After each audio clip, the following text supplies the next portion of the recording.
Here's my chick-approved brooder build. For my first stop, I head to Lowe's to pick up a tub to modify. They had a large selection of bins, but only 2 of them really fit the bill.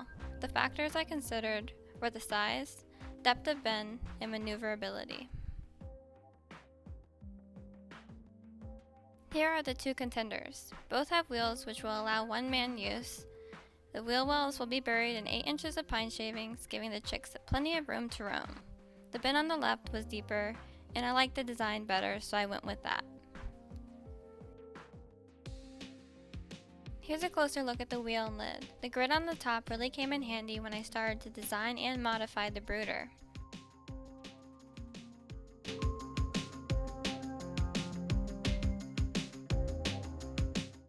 Now for tractor supply. The shelves are stocked with all kinds of chicken supplies.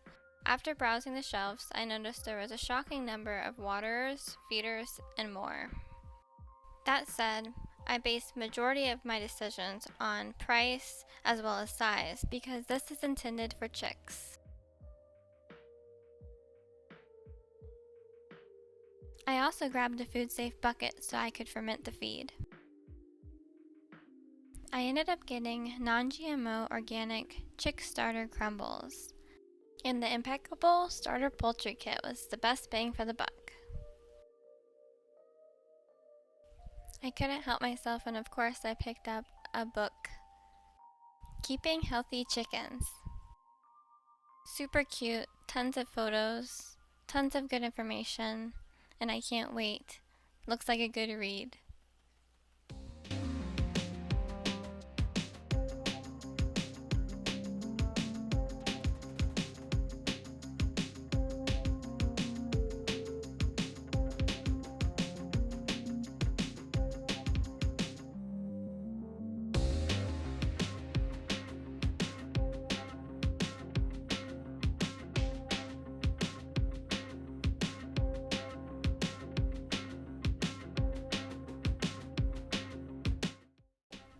These are the tools and supplies that I will be using to modify the brooder bin.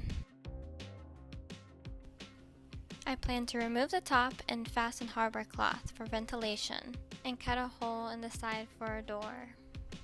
Remember that grid pattern? Well, now it's come in handy. I'm going to drill holes at each one of these intersections so I can fasten the hardware cloth to the top of the bin securely with zip ties. Once the holes are drilled, I will remove the lid and at the same time cut the door. Make sure to leave plenty of room for your 8-inch deep pine shaving bedding. I'm also going to drill holes on the side for extra ventilation. And here is a visual on how deep the pine shavings will be. Plenty of room to clear the wheel. Let's get started.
Alright, so here is the door. The holes have been drilled. A little rough, but I'll clean that up. Not too bad. Here is the underside of the lid after I've drilled and removed the grid portion from the center. Now it's time to fasten the hardware cloth to the top.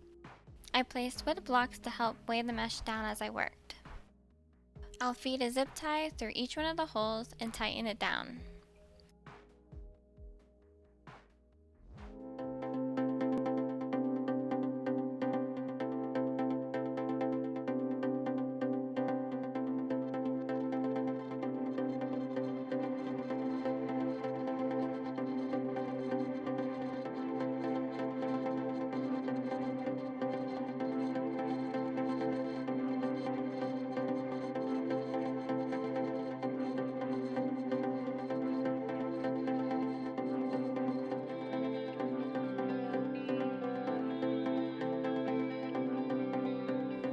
made myself a dirt trap to help keep the waterer and feeder clean, but there ended up being exposed wire on the side, and I wasn't comfortable with sharp objects around my chicks, so I went ahead and got some scrap wood and covered it up.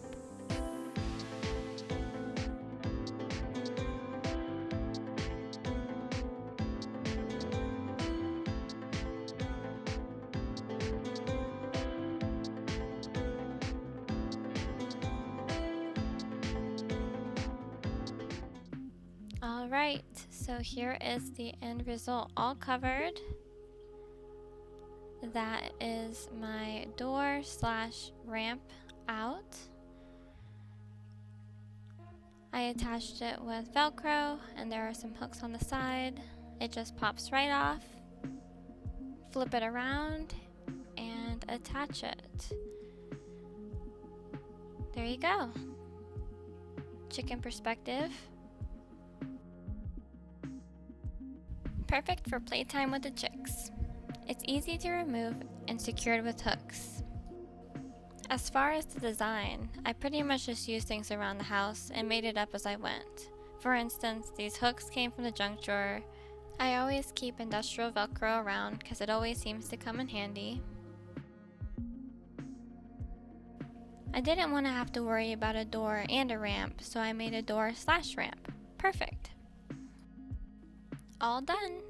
Here's an overview of the finished, modified brooder bin.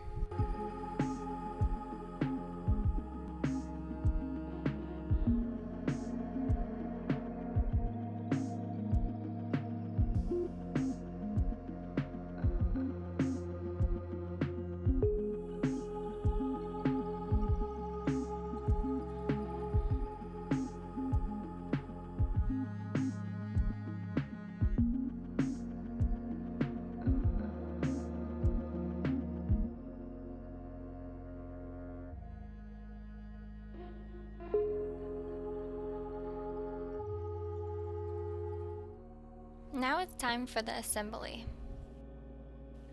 Here are the components. Pine shavings for the bedding. The starter kit.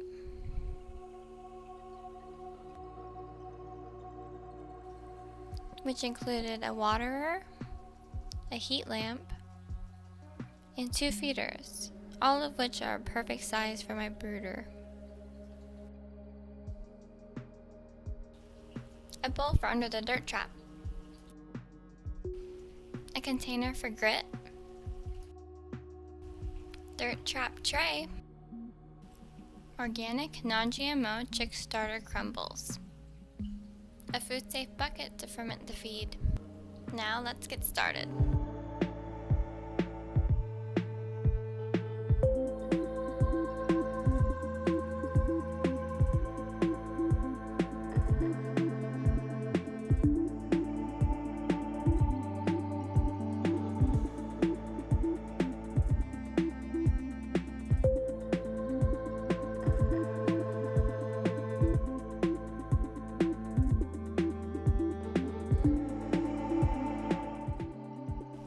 Okay, so here we have it, the finished result.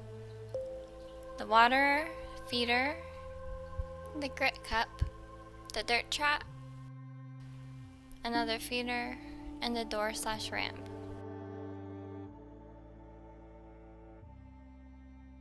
Perfect.